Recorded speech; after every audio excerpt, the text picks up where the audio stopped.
I made these interactive science games using AI for free without writing a single line of code. In this video, I'm going to show you the tools that I used, the prompts that I used, and exactly how to do it. Let's go take a look. So all these games will work well on the interactive whiteboard as part of a plenary task or a Starler. They'd also work well as revision activities for the children if you send it home for homework. Maybe they can access it on their iPads. The way these were made was using Google Gemini or Canva Code. Both of those are free, and all you do is put in the prompt that you want. It'll generate the game for you. I'm going to list the prompts that I used in a blog post that I'll link to in the notes underneath this video. So you go to my blog on the Science Fix blog and I'll give you the prompts that you can just copy and paste straight into Gemini or Canva Code and it will work for you. Here's how I did it. So I'm in Google Gemini here. What I need to do is make sure that I've turned on Canvas.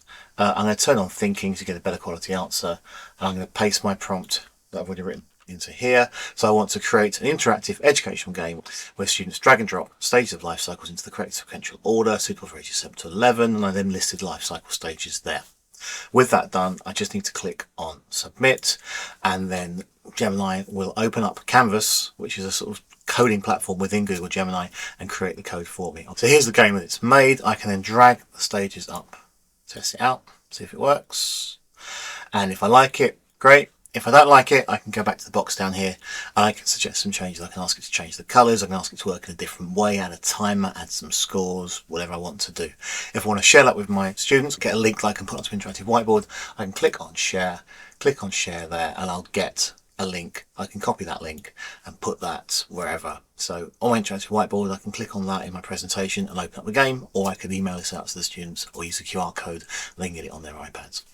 The other tool you could use is Canva. Canva has a thing called Canva Code built in. If you're on the front page of Canva, click on Canva AI and then click on code. Then you can describe what you want to do. You put in your prompt, it'll code it for you. So again, I'm going to paste a prompt in from my blog. I want it to create an interactive science game where students sort everyday objects into solid, liquid or gas categories, blah, blah, blah, blah.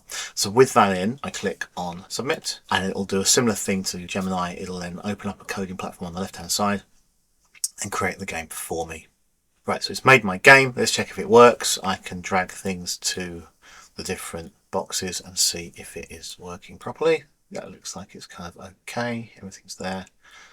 If it is doing things that I don't like, I can click down here in the box and I can suggest changes. I can ask maybe to change the color. I can add a timer. I can add a sound if it gets an answer right, different sound if they get it wrong, and so on. If I want to publish that so I can get a link that I can use, I click up here on publish. It kind of creates a little mini site for me. So give it a name. So I'll call this States of Matter. And then you click publish. It'll give you a sharing link, which again you can use and see it full screen. Interactive whiteboard, email it out to the students or whatever. So here are the prompts I've used for the 6 games that I've created. I will put all these on the blog. Again, the link will be in the video notes, so you can just click on that and copy these straight in. But I made a life cycle sequencer where we asked it to create an interactive educational game where the students drag and drop stages of life cycles into the correct sequential order, suitable for ages 7 to 11, and I've put in some life cycle stages in that I wanted it to do. I then created the States of Matter sorter. So create an interactive science game where students sort everyday objects into solid, liquid or gas categories suitable for ages 7 to 11. And again, I then gave it a list of solids, liquids and gases that I wanted it to do. A food chain builder, create an interactive ecology game where students arrange organisms into correct food chain from producer to top predator with visual energy transfer suitable for 8 to 11-year-olds. Again, there's now some suitable example food chains in there. A magnet tester, create an interactive science game where students predict which objects are magnetic, then test their predictions with a virtual magnet suitable for ages 7 to 11. Again, I've listed some magnetic objects and some non-magnetic objects. A classification game, so create an interactive game for primary students for animal classification.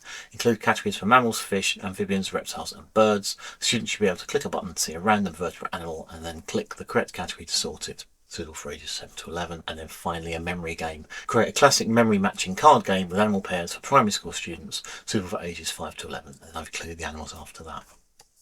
All those prompts will be on my blog for you to copy straight in. And a final little tip, if you want to make better prompts before you post those in, paste those prompts into the AI, asking it to basically improve my prompt. So I want to create an engaging interactive game for my class. Here's my prompt so far. Paste your prompt in, and then you can include, can you improve the quality of this prompt for me? And it will do a much more detailed prompt you can then use. So I hope you found that useful. Go away and have a play. Let me know what works well. I'd like to know what kind of games you've made. Please share in the comments what's worked really well for you. Please like and subscribe. I've got loads more AI videos queued up to go on different aspects of AI for teachers. So please subscribe and you'll get a notification when they've been added to my channel. Hope you found that useful. Thanks for your time. Cheers. Goodbye.